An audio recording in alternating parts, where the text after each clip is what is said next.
She was branded the Damsel of Death, a tabloid dream and a moral panic all rolled into one headline. But let's be honest, Aileen Wuornos wasn't born evil, she was built that way. Because when you abandon, abuse, and throw away a kid with anger issues, you don't get redemption, you get rage. Now, let's be clear, she wasn't innocent, not by a long shot. She killed 7 men. She robbed them, she lied, she deserved prison. Absolutely. But execution? That's where it gets complicated. If you've seen Netflix's The Life and Death of Aileen Wuornos, the queen of serial killers, you know it's Aileen in her own words. Furious, funny, unhinged, and heartbreakingly human. But you also know it leaves you with questions about her victims, about the people who cashed in, about what the hell actually happened. I'm Chris. Thanks for being here. Let's recap.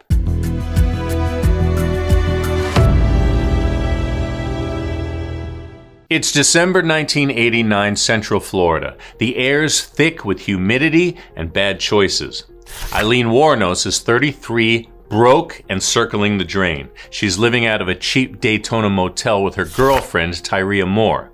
The one thing in her life that still feels like love, or at least the closest thing to it. But love doesn't pay the bills. Ty isn't working, and Eileen's back on the highway, hustling, drinking, and hanging on by a thread.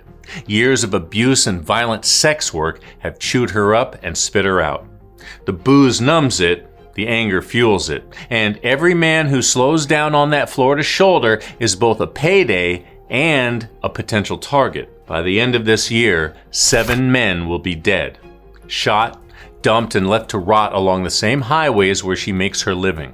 But to understand how she got here, how she became Aileen Wuornos, the so-called queen of serial killers, you've got to go back to where it starts. Because no one wakes up one day and decides to kill 7 men. You have to be made for that. And spoiler, she was. Aileen Carol Wuornos didn't grow up, she survived her childhood. She was born in Michigan on Leap Day, 1956, to a teenage mom who ditched her before she even hit kindergarten, and a father who was already behind bars for molesting a 7-year-old. He killed himself before she ever met him.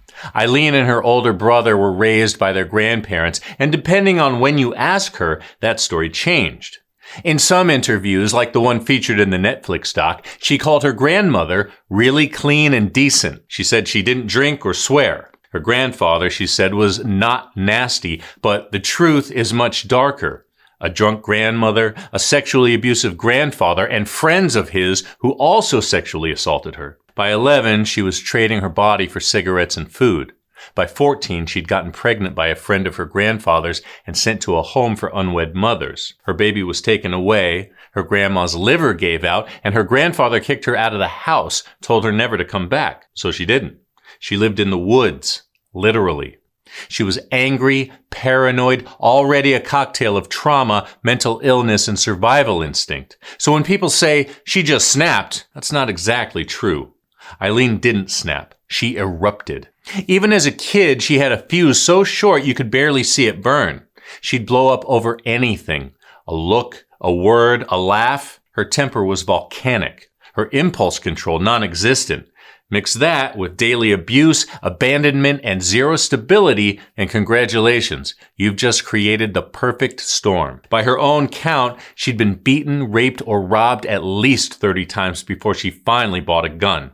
At first, it was just for protection, but when you hand someone like her a lifetime of trauma and a weapon, you get a serial killer who thinks she's fighting back. The first to die is Richard Mallory, 51 years old, television repair shop owner. The kind of man people describe as quiet, which, as you know, is never quite as comforting as it sounds. He picks Aileen up off the highway. They drink, he drives her out to the woods, and somewhere between the bottle and the bullets, everything goes sideways. What exactly happens in that car? Well, that's murky. Here's what we do know. Richard's body is found in a wooded area outside Daytona Beach, fully clothed, pants zipped, belt buckled, pockets turned inside out. His cash and belongings are gone. He's been shot several times. His car turns up later, abandoned and ransacked. He's the only victim Aileen would ever face trial for, but that wouldn't happen for another few years. She says he put her through a night of terror and torture, that he attacked her, raped her, and she shot him in self-defense. But Tyria Moore, her girlfriend, tells it differently. Ty says Aileen came home calm. No injuries, no panic, no explanations. She just flopped down in a chair, turned on the TV, and said, "I killed a man today." 2 stories, same night, and they don't match. But here's what really matters. Richard Mallory wasn't some innocent stranger. He had a prior conviction for sexual assault and even served time for it. Dateline uncovered that not long after the trial in 1992. It wasn't buried, it was just ignored. The prosecutor later claimed he didn't know about Richard's record, but added that even if he had, it wouldn't have changed a thing. Which tells you everything about how this case was handled. The one piece of evidence that could have given her self-defense story a sliver of credibility, and no one wanted to hear it. One thing's for sure, after that night, something inside Aileen Wuornos changes. Or maybe it doesn't change at all. Maybe it finally matches the chaos that's always been there. To hear her tell it later, especially in the Netflix doc, it's like she crossed a line, looked back and thought, well, can't uncross it now. And look, Aileen was no angel before this. She's been arrested plenty. Theft, armed robbery, assault, the classics. But murder? That's new territory. And once she crosses into it, she doesn't come back. Over the next year, 6 more men end up dead.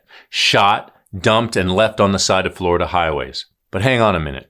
What do we actually know about the men she killed? After Richard, the story everyone thinks they know starts to take shape. 6 more men, all painted with the same brush. We hear them lumped together as her Johns, but that label's a little too neat for the mess we're about to wade into. Yes, Aileen was a sex worker, and yeah, a lot of these guys probably picked her up expecting a quick transaction, but not all of them. Excluding the victims found naked, it's just as likely some were trying to do the right thing, pulling over to help a woman who looked stranded on the side of the road. Aileen's go-to move was claiming her car was broke down. Classic setup, and the truth is, we'll never really know why each of them stopped.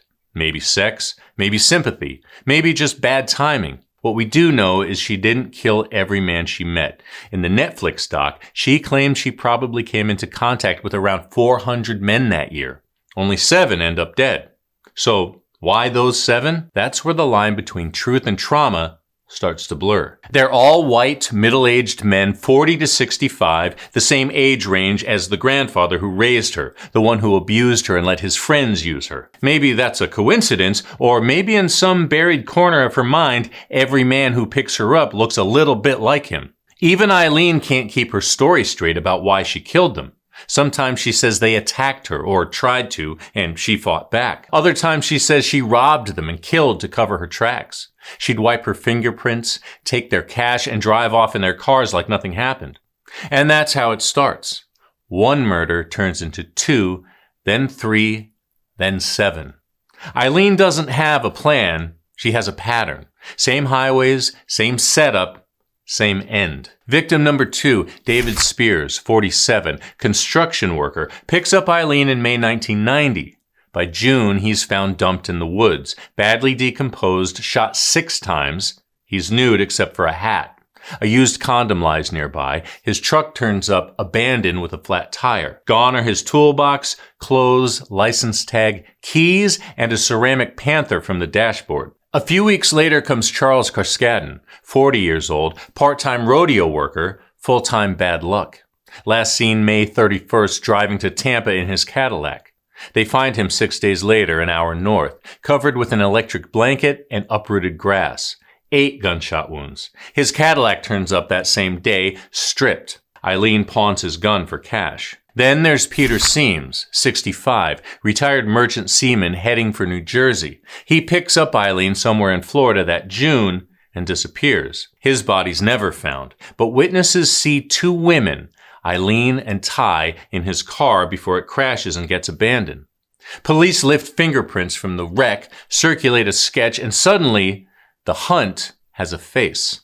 By the time the bodies start stacking up, Florida law enforcement have already realized the killer is a woman. And the moment that headline drops, female serial killer on the loose, Hollywood practically trips over itself to dial in. Movie deals, book offers, talk shows. Everyone wants a piece of the story before the ink on the case file is even dry. By July, Troy Burris, 50 years old, sausage salesman from Ocala, vanishes mid-delivery run. His truck's found first. Keys gone, receipts missing. 5 days later, his body turns up 8 miles away. 2 bullets, chest and back. Same caliber, same story. Then comes Charles Humphreys, 56, retired Air Force major, former police chief, child abuse investigator. Reported missing September 11th, 1990. The next day, 2 boys find his body in the woods. Pockets turned inside out, wallet and car gone. He's been shot 7 times. The pattern suggests he twisted or turned as the bullets hit. Even the cops start whispering that maybe this isn't about money anymore. Maybe she's hunting ghosts from her past. And finally, Walter Antonio, 62, security guard, reserve police officer, found November 1990, nearly nude, 4 bullets to the back and head, dumped off a remote logging road. Aileen tries pawning his stuff, and that's her undoing. Fingerprints on the pawn slips tie her to everything. Walter Antonio is her last known victim. By then, the trail is not just hot, it's on fire. And Aileen Wuornos, she's about to find out the world is ready to make her infamous. And now her life is about to come crashing down, not just because of the big police sting that finally catches her, but because of the one person she thinks will never turn on her, Tyria Moore. Ty and Aileen met back in 1986 in a Daytona Beach bar. Ty was quiet, steady, the opposite of Aileen in every way. Aileen was volatile, magnetic, and clung to Ty like she was the only good thing she'd ever had. They lived out of motels, hustling to survive, and when the murders began, Ty was right there. Whether she knew exactly what was happening or not, that's still up for debate. But by January 1991, when they finally caught Aileen, Ty knew which side of the table she wanted to sit on. She made a deal. Immunity in exchange for cooperation, and the cops moved fast. They tucked her away in a seedy motel straight out of a bad crime movie. Think buzzing neon, thin walls, and the smell of cigarettes that never quite leaves the carpet. From there, they turned her into their inside line. They wired her phone, stationed officers next to her, and told her to reel Aileen in. And she did. On those recorded calls, Ty played scared. She told Aileen she was worried she'd get charged too. And Aileen, desperate to protect her, clueless to the setup, fell for it. She said she loved her. She promised to take the fall. Then she said the words the cops had been waiting for. I did it. I'll confess to everything. Just keep Ty out of it. And that was it. The woman she called her fatal love had just handed the police the confession they couldn't get any other way. Aileen didn't just sign her own death warrant with her rambling confession. She handed it over with an I love you. After that, the rest happens fast. She's charged with multiple counts of murder, and almost overnight, the headlines hit a fever pitch. The first female serial killer, the movie rights goldmine, the Florida freak show. Everyone wants a piece of her, especially the people who are supposed to be protecting her. Because this isn't just a trial anymore, it's a spectacle. And Aileen Wuornos, a broken woman who's lived her whole life in survival mode, has officially become America's favorite monster. By the time she goes to trial, it's not about justice anymore. It's about ratings. Her story's already been packaged and pre-sold to Hollywood before the jury even takes their seats. And I mean that literally. 3 cops involved in her arrest were already signing movie and book deals before she was convicted. They were cashing in on the first female serial killer spectacle like it was a franchise opportunity. They were later fired, sure, but the stain stuck. Aileen wasn't a defendant anymore. She was a headline, a commodity. And it's not just the cops. Even Ty reportedly signs her own deals for books and films about the case after the trial. And then comes the cherry on top. A Florida couple, total strangers to her, legally adopted 35-year-old Aileen while she sat in prison.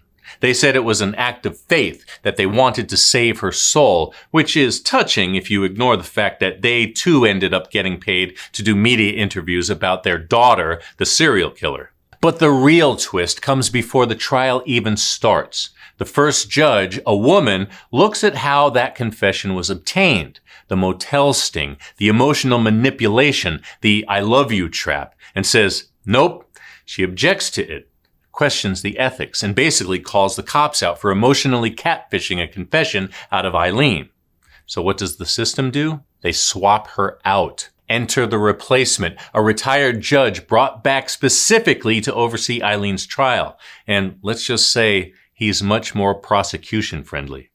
Under his watch, the doors blow wide open. Eileen's being tried for the murder of Richard Mallory, and only Richard Mallory, but the prosecution is allowed to bring in all 6 other murders as pattern evidence. That's like walking into court for one crime and finding out the prosecution gets to play a greatest hits album of everything you've ever done wrong, with commentary. So the jury doesn't see a traumatized woman with a lifetime of abuse behind her and a victim of a sexual assault conviction. They see a serial killer, full stop. The tabloids have already named her the hooker from hell. The TV cameras are eating it up. By the time she takes the stand, the story's already been written and the ending has already been sold. Within 2 hours, the jury comes back with a verdict. Death. Aileen Wuornos is guilty, no question, but fair trial? Forget it. Between the cops selling scripts and the witnesses cutting deals and the media turning her into a brand, justice didn't stand a chance. Once the gavel comes down, the show doesn't stop. It just changes venues. Aileen Wuornos is now death row property, and even from a 6x9 cell, she can't escape the spotlight. She spends more than 10 years waiting to die, her mental health circling the drain. She rants about cops poisoning her food, about being tortured, watched, and toyed with. She says the guards are spitting in her meals, electrocuting her through the air vents, and blasting her cell with sonic pressure. It's hard to tell what's real anymore, trauma, paranoia, or just the sound of the mind unraveling in isolation. Over the years, Eileen's lawyers file appeals, but she doesn't want them. She says, I killed those men. They tried to hurt me and I'd do it again. She tells the court she's done with this world, that she wants to die. By 2002, the state grants her wish. On October 9th, Aileen Carol Wuornos is executed by lethal injection. Her last meal is just a cup of coffee. Her final words? I'd just like to say I'm sailing with the rock and I'll be back, like Independence Day, with Jesus, June 6th, like the movie Big Mother Ship and all. I'll be back. I'll be back. Aileen Wuornos wasn't innocent. She was angry, dangerous, and deadly. But she was also the product of every system that failed her. Family, social services, law enforcement, the courts. And if she were tried today in a world that understands trauma, coercion, and mental illness a little better, would the outcome be the same? That's not forgiveness, that's perspective. And in Eileen's case, it might be the only kind of justice she never got. But you're probably wondering where everyone landed after the cameras stopped rolling. Aileen Wuornos was cremated. Her childhood friend, Dawn Botkin, spent hours with her at the prison the night before, saying goodbye. Afterward, she took Eileen's ashes home to Michigan and scattered them under a tree. Tyria Moore vanished after the trial. No interviews, no statements, just silence. She reportedly got married in 2016, but she's stayed off the radar ever since. Eileen's grandparents and her brother were gone long before she became infamous, and the baby she gave up as a teenager? A closed adoption. No name, no trace, no ending to that part of her story. And remember that Florida couple who adopted her? They tried to save her soul, but somewhere along the way, the relationship fizzled out. Some sources say Aileen cut them off, believing they were exploiting her like everyone else. They were only about 11 years older than she was at the time, so they're still around, still living in Florida.